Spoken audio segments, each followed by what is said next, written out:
Hey, what's up mga Kais Master? Magandang araw at kumusta kayo? So pag-usapan natin mga idol yung nilabas na reaction ni Papsi Cultura sa kanyang Facebook page na ang dating handler ni Cuadro Alas na taga E-Sign mga idol, no?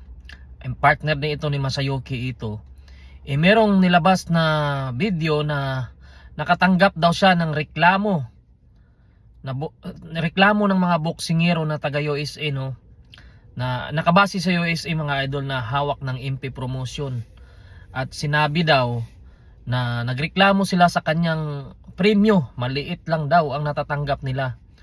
So yun, may video dyan si mga taga E-Sign mga idol, no, na dating handler ni Cuadro Alas, at sa kanya daw kumbaga nagrereklamo sa kanya. Siguro nasabi sa kanya kasi ito din to promoter din to nasabi sa kanya yung nagreklamo na boksingero na taga MP promotion daw na nakabase sa USA mga idol. So mahirap magtumbok, no, kung sino sa kanila, no, kasi medyo marami sila sa USA mga idol nakabase. Minsan nandyan sila Jermaine Kahas noon, Astrolabio, Jonas Sultan, minsan si Tapales doon din, kaya Carl Hamis Martin. So kaya mahirap tumbukin kung sino mga idol, no. So kung totoo man ito mga idol, sa bagay Japanese yan, hindi naman siguro magsasalita ng yan, nang nag-iimbento lang siya mga idol, no. So kasi iba yung reputasyon ng Japanese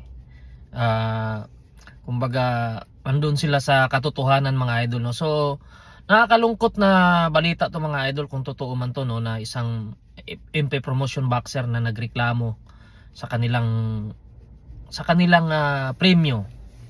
Kasi nga isa din yan sa dahilan bakit umalis si Cuadro Alas sa MP promotion, dahil nga sa kawalan ng transparency mga idol, no. Kumbaga walang kontrata na pinapakita. Mas maganda kasi yung may kontrata talaga na pinipirmahan, na ito yung makukuha mo, ito yung cut kong ng manager, ito yung cut kong ng matchmaker, itong cut kong ng handler mo. Mas maganda yung transparent talaga, para detalyado, para expectation ng boksingero alam niya na ito lang yung makukuha ko. Hindi yung nag-expect ka na malaki yung makukuha mo pero wala, dahil nga walang kontrata na maipakita sa isang boksingero, no? Kaya nakakalungkot yung mga ganito mga idol, no. Sana hindi totoo, kasi kung totoo, kumbaga kawawa naman yung mga boksingero, di ba? Nagbuhis ng buhay yan para sa pamilya, para may angat yung pamilya. At yun nga, iniidolo nga si Manny Pacquiao lahat dyan mga idol. Pati naman si Pacquiao noon mga idol, mayroong mga reklamo na ganyan. Normal talaga yung ganyan. Normal na laging nangyayari yan. Pero nakakalungkot na isipin kung gaano kahirap yung isang boksingero, di ba? Kumbaga binubuhis niya yung buhay niya sa training pa lang, sa diet, grabe.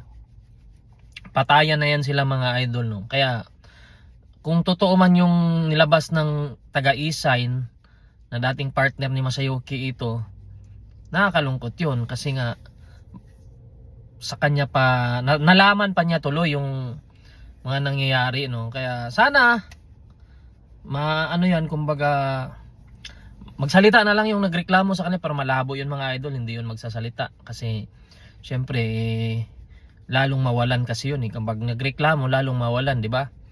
Yung kay Casimero, muntikan na rin talaga mawala yung karir ni Casimero dahil sa pag-alis niya, harang dito, harang doon, maraming humaharang, 'di ba mga idol, no? Kasi pagdating kasi sa boxing, ang kalakaran diyan parang politika din.